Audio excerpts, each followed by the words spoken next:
Dokie. Okay, welcome back to the Success Framework. In today's session, we're going to do a deep dive on understanding your competition. And it's my hope that you've made some great progress with the Success Framework so far, got a clear understanding of your direction and a really solid understanding of your overall strategy, your business strategy. We have completed your brand, business model, and value proposition work. Final piece of this section of the Success Framework is understanding competition. What we're going to talk about is desired and past clients, current clients, channels, industry associations, and how they relate to a bit of a canvas that you can fill out.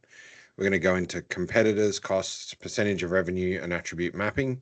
And in all of this, you should find some unique white space. You should figure out where to put your attention and effort, or where you maybe have an opportunity to put some more attention and effort. Like always, there's a worksheet to go with it. And so you can see there, this is the canvas that you can use when we go through each element of the competition analysis that we're going to do. So let's crack on. All right, customer and competition elements defined. So here, what I'm going to get you to do is we will consider some questions, and as we're considering those questions, you can go start filling out your workbook, or you can listen along and then come back. It's up to you. So the first thing that you want to know and add to your competition canvas is who have you worked for in your past? Who have been your core clients, core customers, etc., etc.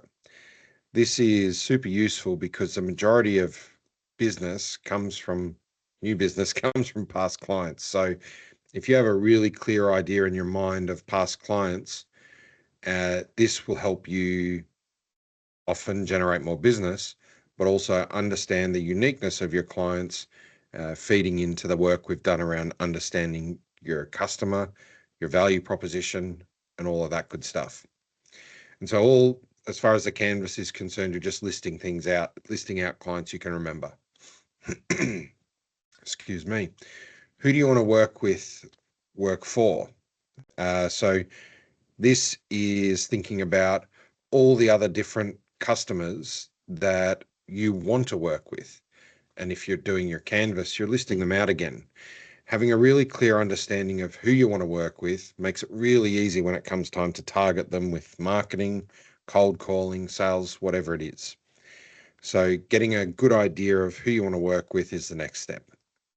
And if you wanted to, you could pause the video now, spend 3 to 7 minutes, list out your past and desired clients. Okay. Now, yes, this is real and live, and I'm just a human boy. I'm not really as, what's the word, polished as maybe I'll be in 10, 20 years. And I'm not as magical as what I see online. That's some self-confession there. Why am I talking about this? I'm going to drink some lemon and ginger tea while we're hanging out.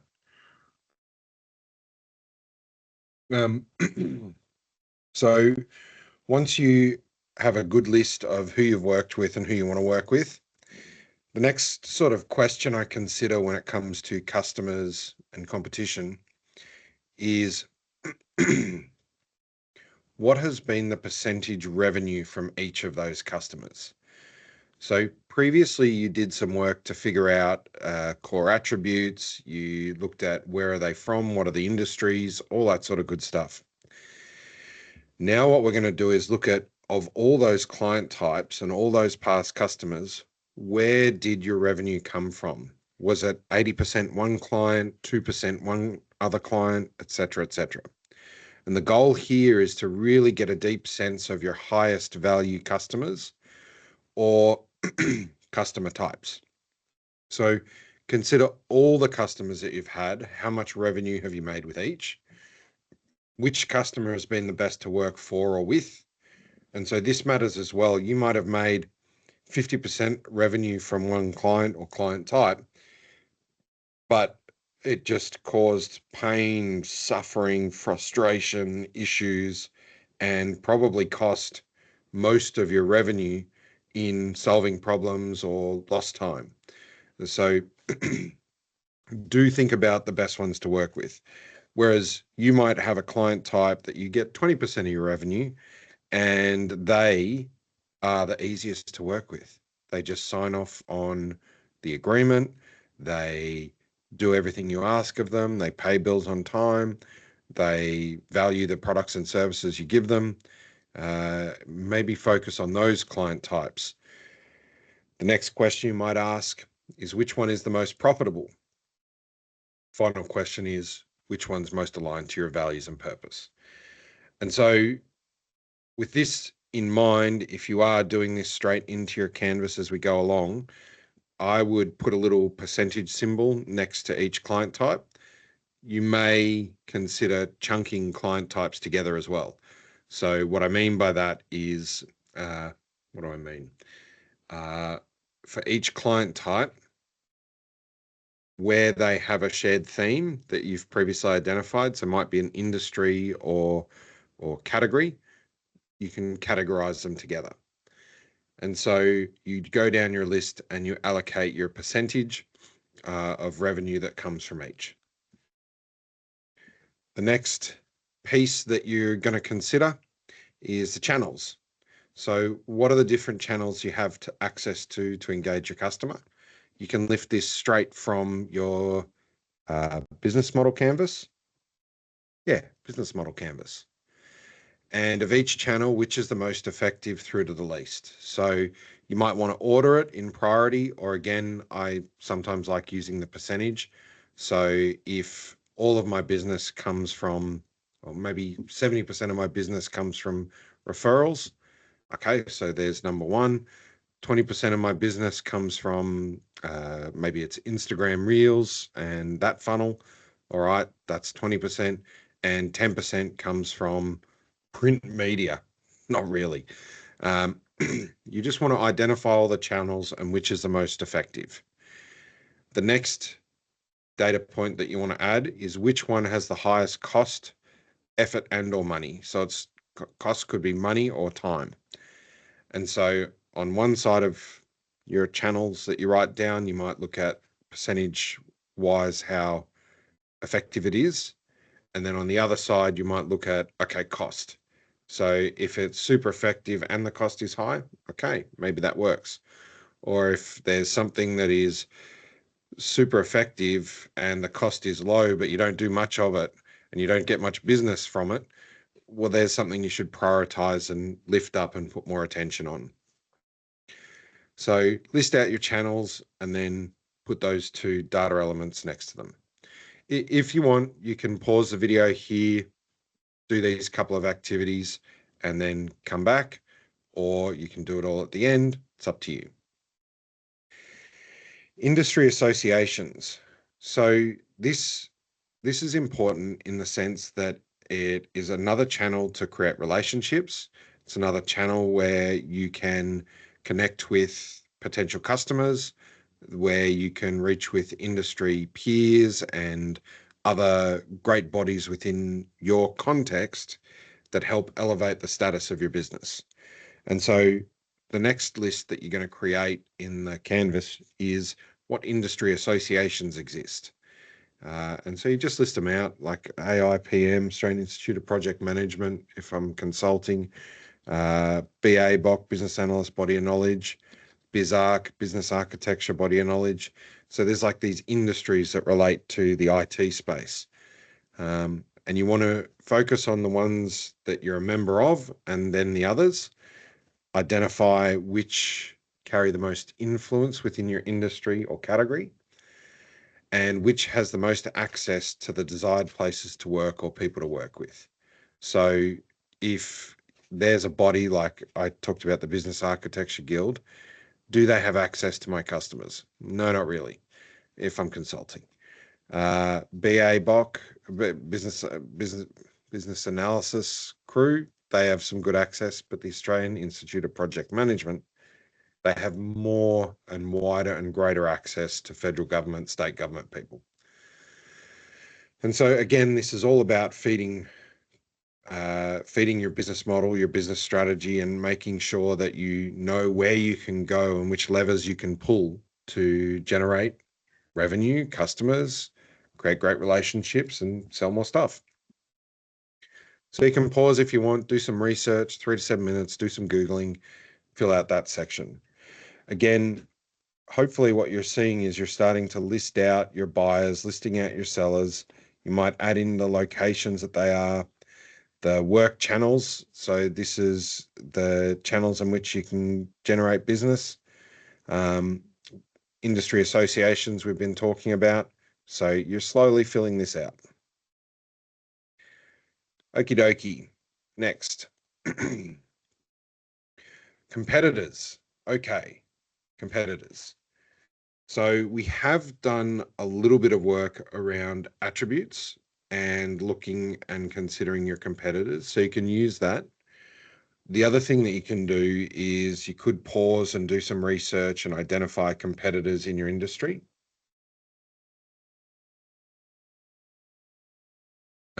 Truth is, got a bit of a croak there. And so I'm just lemon and ginger is to make it easy to talk to you. And so once you identify your competitors and you add them into your diagram, then you want to start considering, are they currently working where you want to work? So do you have people that you're competing against where you're trying to get business?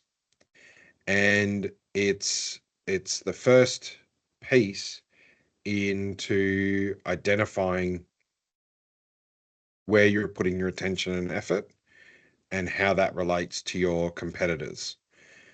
So if you're using the same channels and you're working in at the same clients and you're putting in lots and lots of effort and you're not shifting the needle as far as revenue, then maybe there's a lever that you can pull to shift to another client or client type. And so all of this is about maximizing the effort you're putting into your channel, into revenue creation, especially when it comes to competing against others. The next one, costs. What are the costs associated to managing your business? And we're talking macro costs. So you could probably even take the stuff that is in your business model cost section. And even if you wanted to chunk that up further. So again, it's about getting a sense of where your costs are in relation to generating revenue based on your clients and competition that's in the market. What's the estimate percentage of costs for each item? So again, we're starting to see a rough guide on what the highest cost things are versus the lowest cost versus the highest return on investment. Is there one thing that's the most expensive? For most of it's probably going to be resources. But so then you can look back at your business model, and if your resource costs exceed the revenue or return on effort, you can then consider, all right, well, what other resourcing models do I have? Maybe through partnerships in my business model, can I refine and either reduce, shift, or transfer those costs in a different way or limit those costs? And as you've sort of already done, you are slowly putting down the percentage revenue against each client, whatever it is. It could be client one, client two. Maybe you're selling intellectual property or online content. You have an online shop. You're going through and putting the percentages on everything. Now, what I might do is I might bring up an example of what this can look like. And that way you can get a sense for where you're going. Let's see here. All right. So this is how I see it. 1 second. Okay.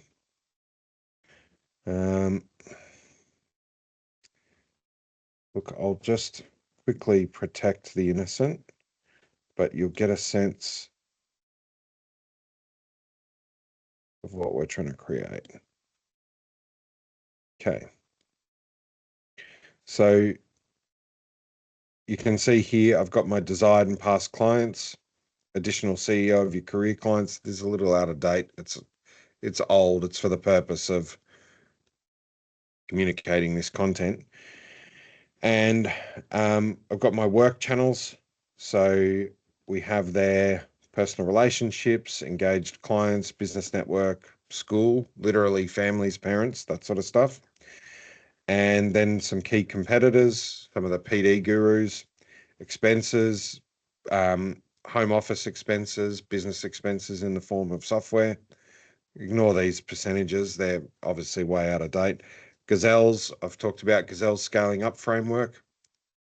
And then industry associations. I've also added inspirations here.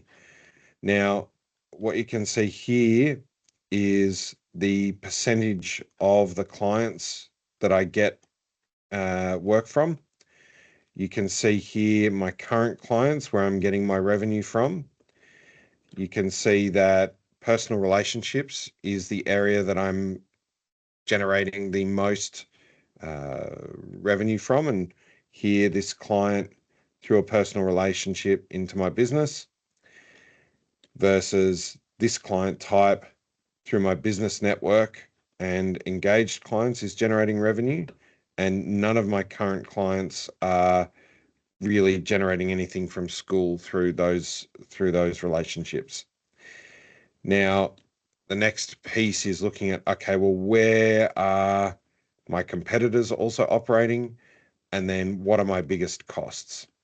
So that's sort of a super raw look at the type of map you're starting to build. Okay.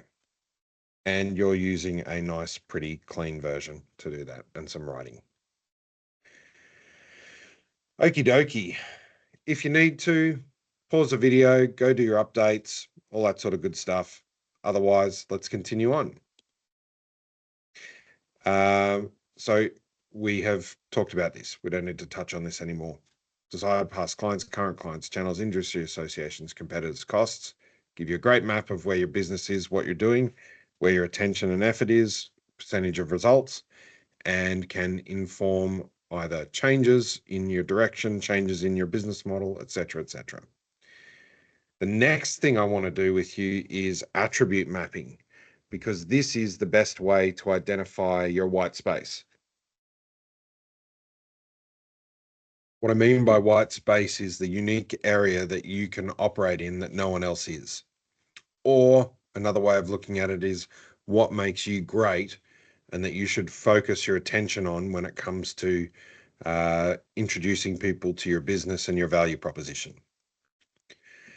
And so the goal is to identify which attributes you are strongest in, make sure that they're present in your brand and your marketing and everything you use to communicate, LinkedIn, social media, all that sort of stuff.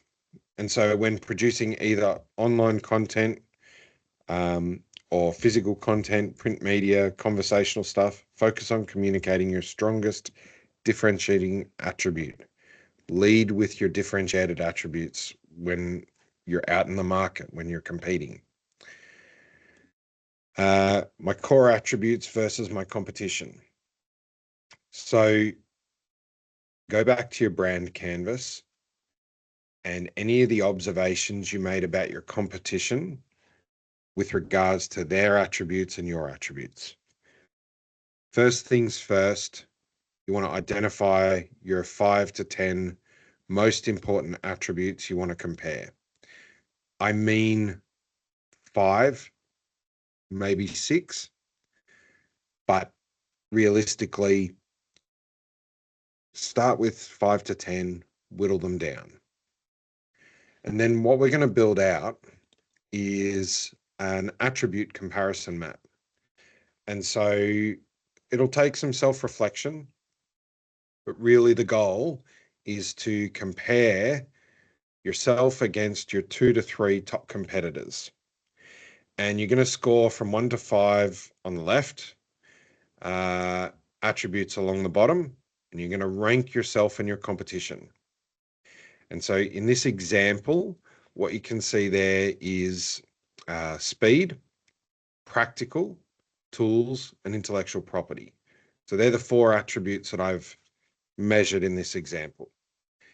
My business being the light colored business, my competitor and competitor 2.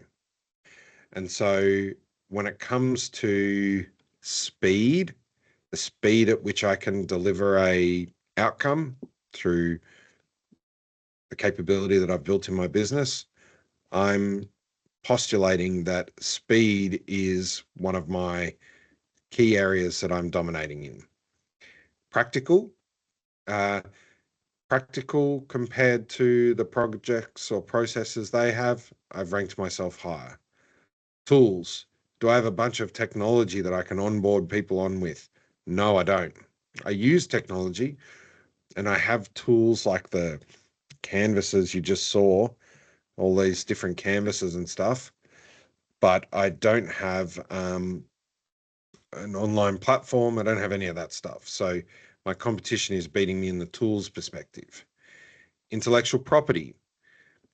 Intellectual property comparative to, like if we take a Gazelles or Strategizer and the business model canvas, all that sort of stuff, their intellectual property is far better known than anything I've done. So I show up all of this success framework stuff.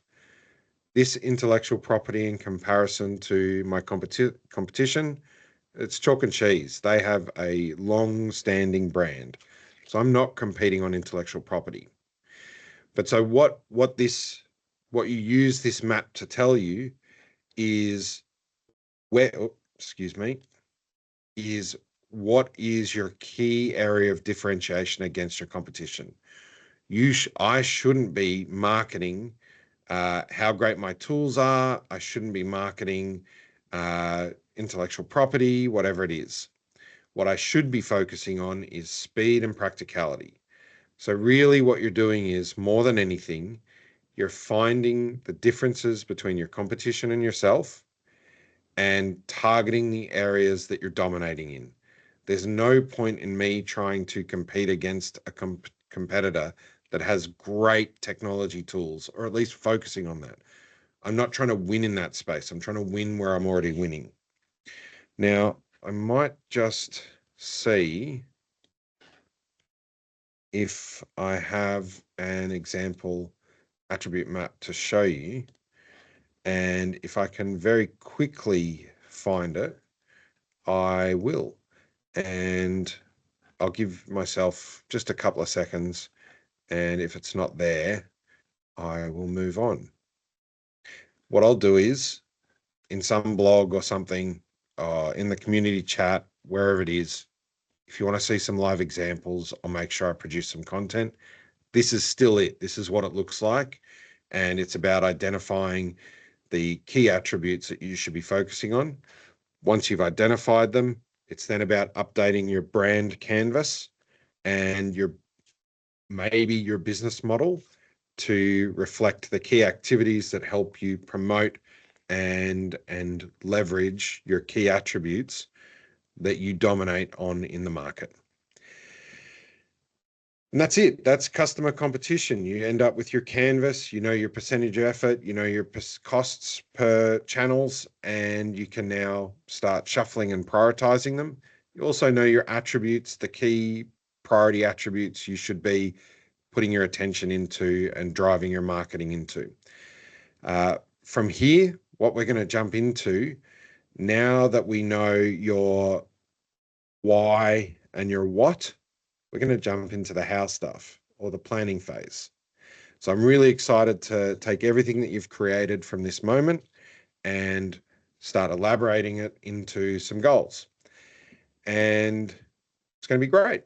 So thank you very much. I hope you've enjoyed this section on customer and competition, and I look forward to seeing you into the next piece. rock and roll. I'll see you soon. Okie dokie. See you in the next video. Cheers.